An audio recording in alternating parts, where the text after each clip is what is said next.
книга года 2020. Нужно сказать, что премия была учреждена в 2018 году Вольным экономическим обществом и Международным союзом экономистов с целью поиска лучших изданий. И нужно отметить, что несмотря на все сложности, на все особенности этого года, очень много достойных экономических изданий были отмечены. И, во-первых, нужно сказать, что на победу претендовало 93 издания. 20 из них вошли в лонг-лист. Ну и теперь шорт-лист премии — это 11 изданий. И я надеюсь, что сейчас как раз мы с вами увидим, вот они на наших экранах, эти 11 книг, которые мы отмечаем как финалистов нашей премии «Экономическая книга года». Ну, а теперь настало время уже огласить победителя, но прежде я хотел бы предоставить слово Алексею Андреевичу Савину, сопредседателю жюри премии и заместителю главного редактора «Российской газеты». Пожалуйста. Алексей Андреевич, вы с нами? Да-да, слышно меня? Да, слышно.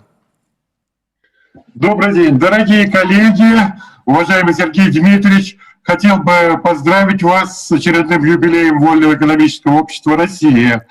И вряд ли мне это удастся сделать так, как сделала сегодня «Российская газета», опубликовав, как официальный публикатор государственных актов, факсимиле указа Екатерины II об учреждении Вольного экономического общества от 11 ноября 1765 года.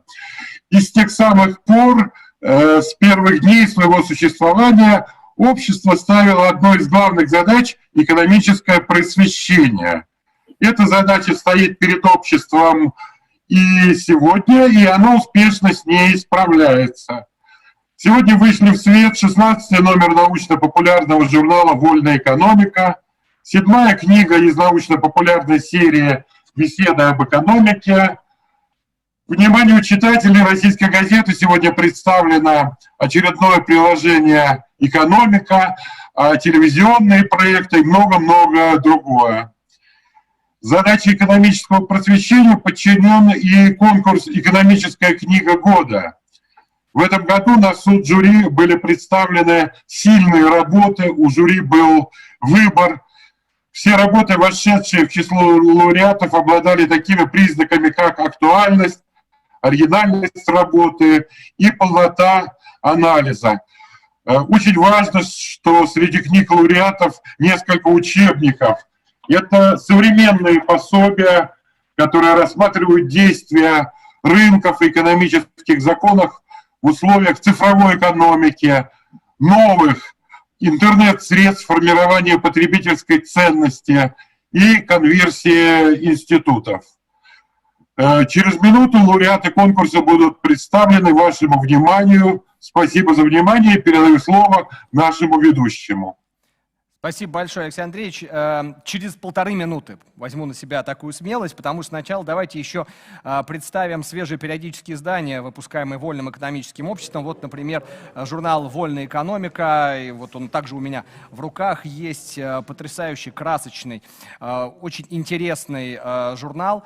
И мы говорим о том, что это 16-й номер. Также 7-й том издания «Беседы об экономике» вышел. И то, о чем как раз только что говорил Алексей Андреевич Савин, это сегодняшний номер «Российской газеты» с приложением «Экономика».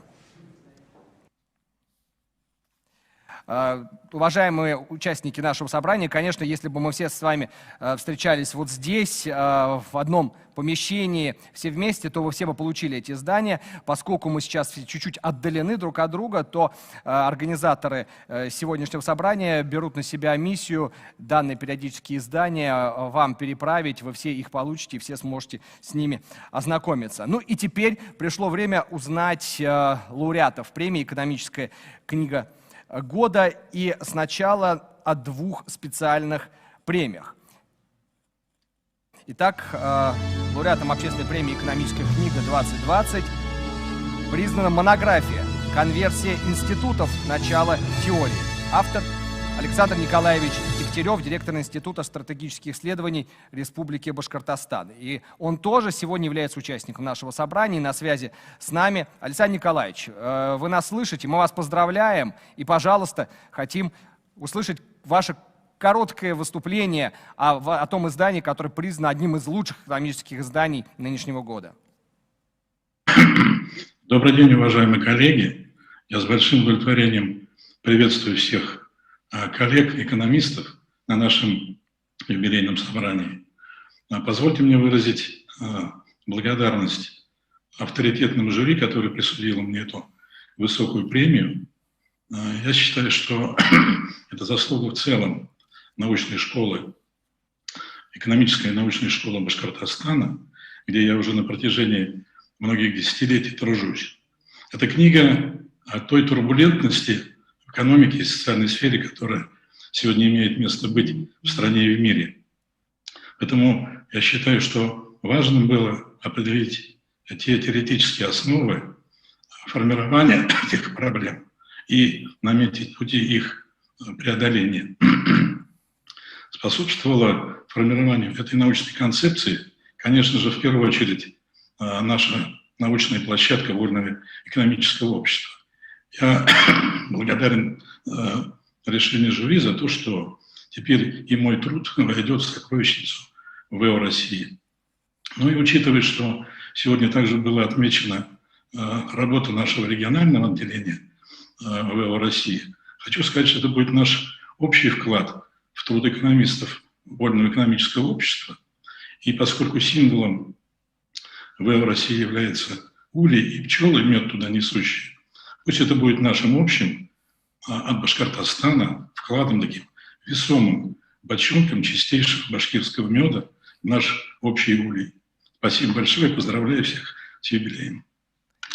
Спасибо огромное, Александр Николаевич. Еще раз примите наши сердечные поздравления, благодарности за вашу монографию. Но и еще два лауреата. Это два учебника. Это очень важно, и уже об этом речь шла сегодня. С номинацией за активные антикризисные коммуникации в период пандемии.